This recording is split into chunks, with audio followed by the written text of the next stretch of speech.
So, dear students, today we will deal with noise pollution. We have already taken the classes on noise pollution, but the recording is being given now. Now, as you know, what is noise pollution? First of all, we have to understand before we deal with the pollution created by noise, we should understand what noise actually is. You know, something known as sound that will always reach your eardrums or ears, which is detected by your ear and reach your brain. You understand the sound nature, or you speak, as you speak, you understand the words according to your language, etc. Now, that is the effect of sound. Even music is a particular kind of sound, but it has a definite arrangement. Music is very much pleasantful to hear, or it creates an elevated mood, or it always affects your mood because it has a particular arrangement in the sound frequency, sound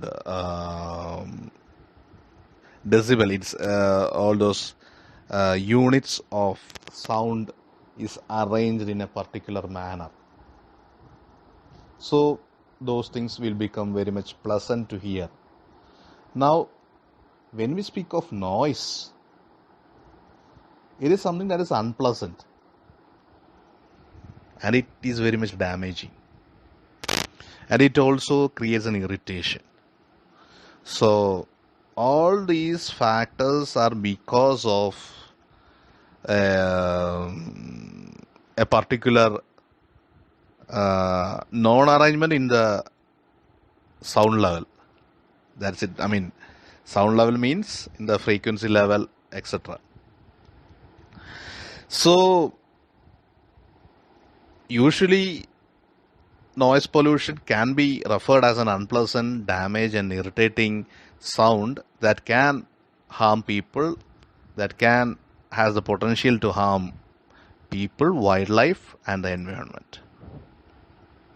Now, the intensity or loudness of the sound is measured in a unit known as decibel.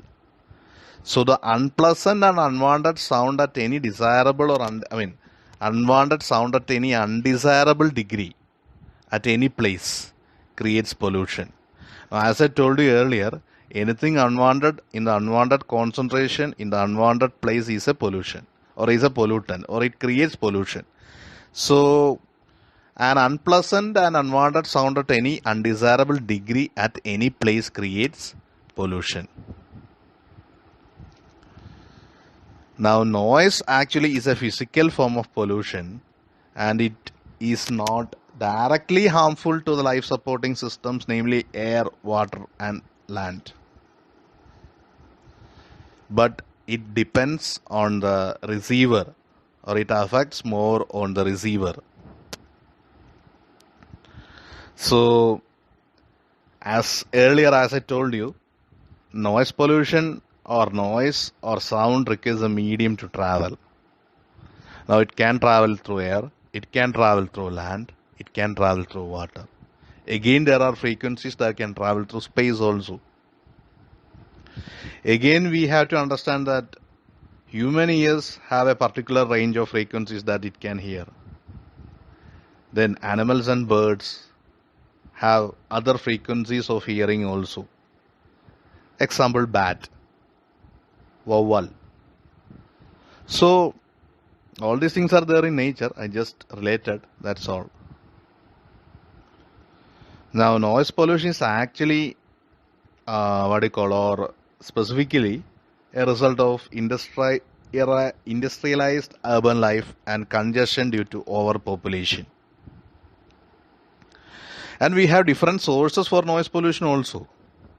When if you speak as such, we have industrial sources, we have transport vehicles, we have household noises, we have public address system, we have agricultural machines, we have defense equipments, we have miscellaneous sources like repair shops, construction work, etc. So all these are in general sources of noise pollution.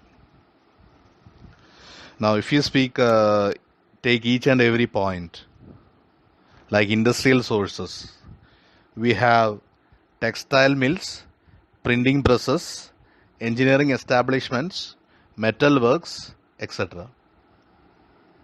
Because these things contribute heavily. The noise due to these are very highly polluting in nature. They create a kind of annoyance, discomfort and irritation, especially to the people living near that area or residents in that area. The only solution for this is a kind of proper planning and separation of these industries from residential areas, and that's why we have town planning, etc. These industries are kept apart, or they are moved away, or they are allowed to be constructed in remote areas. Now we have something else called transport vehicles. The transport vehicles are increased nowadays, and the traffic jams are also increased. Due to these, we have automobiles that create a lot of noise pollution. Now, as I told you earlier, for an example, when people are asked to stop even by a red signal, impatient people honk or from behind. Now, the thing is that due to that honking itself, it will create a lot of noise pollution. And in Delhi somewhere, there was a regular practice where people were so impatient that they honked a lot during these traffic jams or traffic signals or stops. In particular, take a measure, they just created a device which would absorb these sound decibels or sound waves, and above a particular level, and if it was for a prolonged period or for a measuring the time period, they just created a thing like that. When these levels of honking were very high, the red signal did not become green. As far as the honking continued for a long period, the signal was red. So, in order to change the mode of behavior of people to reduce noise pollution, this was a particular kind of measure taken in Delhi.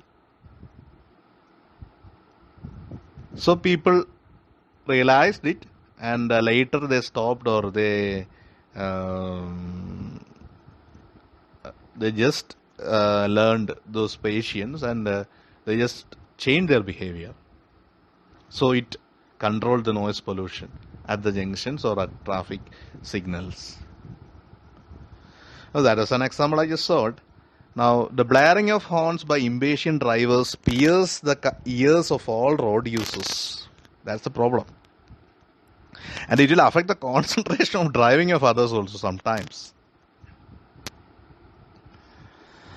And noise from airplanes and all those things near airports, near residential, airports will affect the people residing near those areas. Then we have railways and railway people living near railway tracks. We have noise pollution because of those transportation. That's why we have now engines of trains that are less noise creating, or like electronics or electrical in nature. Now, heavy trucks, buses, scooters, jeeps create noise pollution between traffic jams and vehicles pass by. Again, at household, we have we know that banging of doors, playing children, crying infants, moving of furniture, loud conversation, radio, TV, music system, pressure cooker, mixer grinder, etc. So all those things will create pollution. Again, we have public address system like loudspeakers, marriage functions which they use them, campaignings that use them, death occasions that use loud public address systems, all those things. But these things require permission, and they have a particular kind of decibel level that is being controlled, and the time is also being controlled of usage. So With permission, you can use them, but to a small extent, you have to control them. I mean, to a certain extent, you have to control them. And then we have agricultural machines. Agricultural machines use a variety of equipments like tractors, thrashers, harvesters, tube wells, etc., which are mechanical in nature, but it creates a lot of noise, and the noise created comes up to a very high level, like 90 to 98 decibel during the running of these machines. But this happens only in fields where agriculture is being carried out. Again, defense equipments. So those things create noises like artillery, tanks, rockets, explosions, military airplane shooting practices. So they are carried out in remote places. That's why they are carried out in areas which is away from people. Screams of jet engines and sonic booms create deafening effects for ears. And now we have some miscellaneous sources like automobile repair shops, construction work, blasting, bulldozing, stone crushing, etc.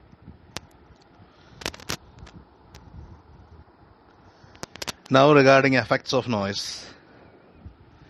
Noise is generally harmful and can create health hazards which are physical, physiological and psychological effects, especially to human beings.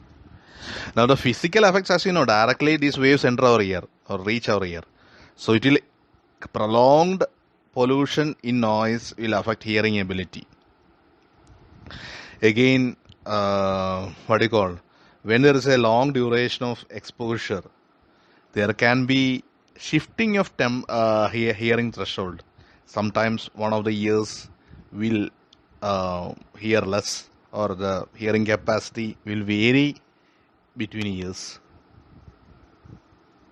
Or immediate effect, as we say, to acute noise pollution or acute noise effect or acute effect is that it might create hearing impairment also. Now again, psychological effects and physiological effects are also there for noise pollution. Now physiology means it deals with internal organs of the body, human body system.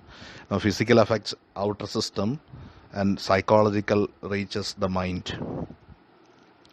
So these are the three areas of the human body system that are getting affected by noise. Now when we speak of physiological effect, that is internal organs, internal systems, it creates headache. It will increase the heartbeat. As you know, when you are thrashed, when you are shouted at, when you are a lot of noise, and when you might be aware of that, it will increase the heartbeat. It will increase your pressure level, blood pressure, and the heartbeat. Since it increases its rate, the number of beats are increasing, and it will create arterial blood pressure fluctuation, and the level of cholesterol also will be affected, because all these things are connected. Then the heart output will decrease. There will be a pain in the heart. Then night vision gets impaired. Now, as you know, the pressure of the blood and heart are connected, and the pressure of the blood and the eyes are also connected. So impairment of night vision can be an after effect, or is an after effect of noise pollution, which gets connected during these effects. Again, color perception can be affected by noise pollution. Then concentration and memory can also be affected because of noise pollution. So all these things are there in noise pollution regarding physiological effects. Then we have something known as psychological effects. Now psychology deals with the mind, as you know. It deals with emotions. So there are chances of fatigue, or a kind of feeling of sadness, or like something called as depression, if people feel that they are always shouted at, because all those things will create a problem in the emotional balance. It's called a term as emotional disturbance. Again, straining of senses during these effects and annoyances from motorcycles or alarm clocks or call bells or telephonic rings even, because we always train our senses to hear our telephonic rings or alarm clocks or all these things. So always when we train our senses for the same, it will create a problem in the psychology of our of human mind, because it will affect something known as sound sleep also. It will affect our sleeping nature. It will affect our sleeping period. So it will create a lack of sound sleep. Now, other things that are connected with noise pollution are the levels of noise pollution that will create these harmful effects. Usually a level of noise up to 23 decibels is allowed. It will create not much disturbance. Now 30 to 60 decibels of noise will create stress, tension, psychological impacts.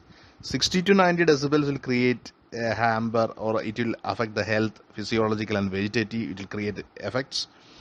Again, 60 to 120 decibels, it will damage ear and cause ear diseases. And above 120, it will create painful effects in normal or in long run. In India, the permissible levels of noise are there. Like in industrial area, we have 75 decibels for daytime and 70 decibels at night time. That is allowed in India at industrial areas. Though we know that 60 to 90 will create damage to health and physiological and vegetative effects. So, but it is allowed in industrial areas, and that's why people live away from industrial areas. Now, commercial area, we have an allowable of decibel of 65 decibel for daytime and 55 decibel at night time. Now again, in residential area, only 55 decibel is allowed in the daytime and 45 decibel is allowed at the night time. Now we have certain devices like sound level meter and noise dosimeter, etc. to measure noise. Now those things in detail shall be dealt in the next video or next class. Then before going into those devices that measure sound, the next upload, I would like to deal with the control measures and the impacts of noise pollution upon the environment also and upon the economy also. Now regarding the control measures, we at home we can turn off the appliances. We can when we use heavy machines, we can shut all the doors in industries and the noise will not reach the outside. You can use earplugs, and people who swim will use a kind of earplug to not allow water to enter their ears. Similarly, to escape the noise pollution, people can use earplugs, but at that time they cannot hear anything for that period. Then we have we can follow limits of noise level, because we have certain limits of noise, permissible noise levels, so we can follow those. Then in sensitive areas like hospitals, we have to control the noise level. That's why people are not allowed even to make a honk. The car horn is not allowed before hospitals. So we have our college in front of a hospital. So please take care of those things when we deal with celebrations also, because it will affect the cardiac patients a lot. It will affect the equipments being used in hospitals a lot. Now we can plant trees to absorb noise. That's a method. Then we can eliminate unwanted noise by creating healthy sound levels or healthy noise. Now, noise absorbance can be used. Again, lubricants for machines that will reduce the noise can be used. Maintenance of machines will help noise reduction. Then noise levels can be checked regularly.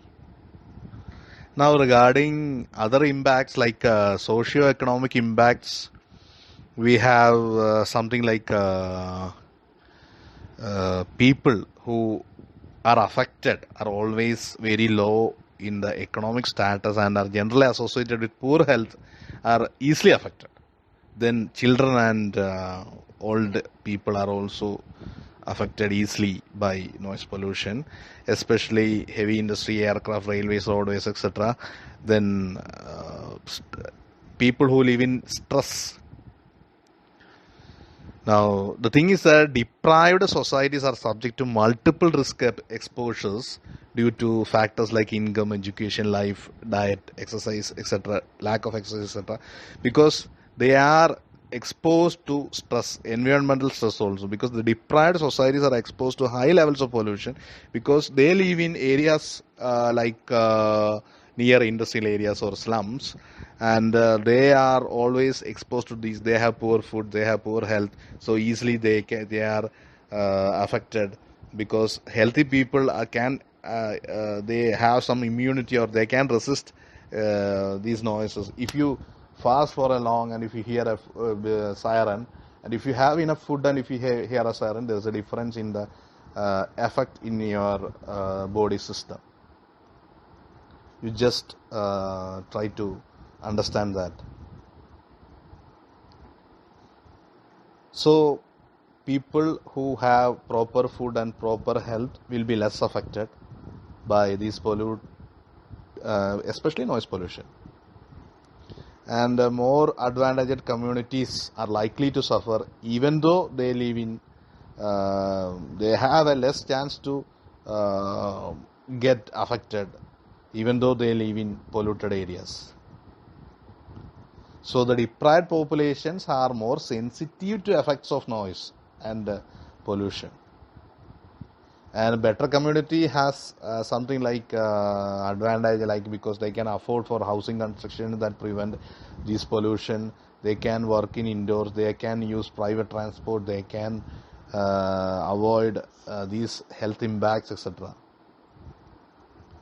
The only remedial solution that we find is that reducing pollution and controlling it, providing sustainable transport, reducing noise pollution from traffic, then public campaigns that will encourage cycling and walking also will help a reduction in noise levels.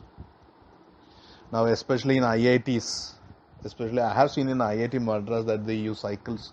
Students are not allowed to use vehicles, and students will use cycles because they do not affect the environment that they live in, and it becomes an exercise for them also. So for the time being, these are the things that I would like to say or regarding noise pollution. Regarding the noise control levels or controlling machines and noise measuring devices, we will deal separately. Thank you.